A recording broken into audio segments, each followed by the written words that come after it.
नहीं हुआ ना नहीं हो सब आ जाइए इधर आइए आप इधर आ जाइए कौन जगह दिया या इधर आ जाइए अजीत जी कौन है तो एक मिनट अजीत जी थोड़ा पीछे आ जाते हैं okay come let's take a step back या थोड़ा सा जगह हो जाएगी थोड़ा सा खुल जाएगी और स्टेप बैक थोड़ा सा खुल जाएगी सब आ गया नहीं रे অলপ পিছলৈ পিছলৈ গলে কেনেকৈ নহয় নহয় মানে মই থাকি গৈ কত তেতিয়া লাইন আছে আছে আছে ইয়াৰ আহিব নেকি নেকি ঠিক আছে আচ্ছা আচ্ছা চলো আছে ठीक है ধন্যবাদ আজি আমি এটা গুৰুত্বপূৰ্ণ মত বিনিময় বৈঠকত অংশগ্ৰহণ কৰিলো যি বহু দিনৰ পৰা আমাৰ সকলৰ ব্যক্তিগত আমাৰ হেপা আছিলে যে আমি একলগ হৈ কিছু কথা পাতো বিভিন্ন সময়ত বিভিন্ন স্তৰত এইখিনি কথাবোৰ চলি আছিল কিন্তু আজি আমাৰ সকলৰ সৌভাগ্য যে আমি সকলে আজি ইয়াত গুৱাহাটীত উপস্থিত আছিলো আৰু মই প্ৰথমে আমাৰ নিমন্ত্ৰণ ৰক্ষা কৰি আমাৰ বিভিন্ন দলৰ নেতৃত্ব যে আজি এই মত বিনিময় অনুষ্ঠানলৈ আহিলে মই প্ৰথমে সকলোকে আমাৰ ফলৰ পৰা আন্তৰিক ধন্যবাদ কৃতজ্ঞতা জ্ঞাপন কৰিছো আমাৰ লগত যেনে আপোনালোকে দেখিছে যে উপস্থিত আছে বিধায়ক অখিল গগৈ ডাঙৰীয়া বিধায়ক মনোৰঞ্জন তালুকদাৰ ডাঙৰীয়া আমাৰ সাংসদ অজিত ভূঞা ডাঙৰীয়া লুৰিণ জ্যোতি গগৈ ডাঙৰীয়া কনক গগৈ ডাঙৰীয়া বিবেক দাস ডাঙৰীয়া বিক্ৰম হানছে ডাঙৰীয়া সুপ্ৰকাশ তালুকদাৰ ডাঙৰীয়া আৰু আমাৰ কংগ্ৰেছ দলৰ জ্যেষ্ঠসকল নিখিল ভাৰত কংগ্ৰেছ কমিটিৰ সাধাৰণ সম্পাদক জিতেন্দ্ৰ সিং ডাঙৰীয়া কংগ্ৰেছ বিধায়িনী দলৰ দলপতি দেৱব্ৰত শইকীয়া ডাঙৰীয়া আৰু দুইগৰাকী সাংসদ প্ৰদ্যুৎ বৰদলৈ ডাঙৰীয়া ৰকিবুল হুছেইন ডাঙৰীয়া বিভিন্ন কথাবোৰ আমি আজি আলোচনা কৰিলো কিন্তু মূল কথাটো হ'ল যে বিজেপি দলৰ অত্যাচাৰ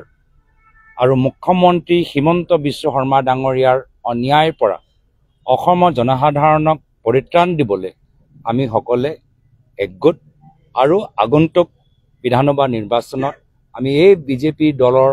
অত্যাচাৰৰ পৰা অসমৰ ৰাইজক মুক্তি দিয়াবলৈ আমি ঐক্যবদ্ধভাৱে আহা নিৰ্বাচনত আমি যুঁজিম এয়া হ'ল আমাৰ মূল কথা বাকি বিভিন্ন আমাৰ কথাবোৰ আছিল ধাৰাবাহিকভাৱে আপোনালোকে গম পাব আমাৰ ইতিমধ্যে অজিত ভূঞা ডাঙৰীয়া আছে আপোনালোকে हमारा एक सेकंड जी आज सभी हमारे अलायंस पार्टनर्स के साथ आज बहुत एक बैठक हुई जिसमें बहुत सार्थक बात हुई है विभिन्न मुद्दों पर चर्चा हुई है और हम सबों ने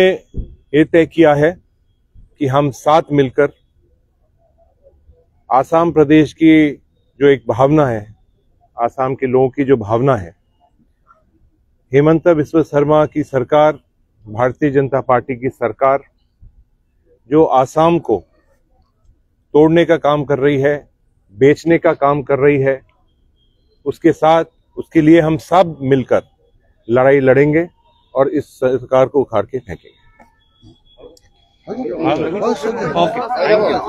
यू একে কথা আমাৰ সকলোৰে একে কথা আমাৰ গৌৰৱ গগৈ আৰু জিতেন্দ্ৰ সিং ডাঙৰীয়াই যিটো ক'লে সেইখিনি আমাৰ কথা ক'বলগীয়া আৰু নতুন এইবিলাক পিছত হ'ব আমি পৰ্যায়ক্ৰমে আপোনালোকক কৈ যাম কিন্তু আপোনালোকৰ সংবাদ মাধ্যমতো কিছুমান প্ৰশ্ন উত্থাপিত হৈছিল সন্দেহ আছিল ৰাইজেও আশা কৰি আছিলে পোৱা নাছিলে ৰিজাল্ট কিন্তু আজি এটা বিশেষ দিন ঐতিহাসিক দিন যে আমাৰ বিৰোধী পক্ষৰ দলবিলাক একলগ হ'ল হৈ পেলাই আমি একেলগে যুঁজিম বুলি এই সিদ্ধান্তটো আপোনালোকৰ জৰিয়তে অসমৰ ৰাইজক জনাব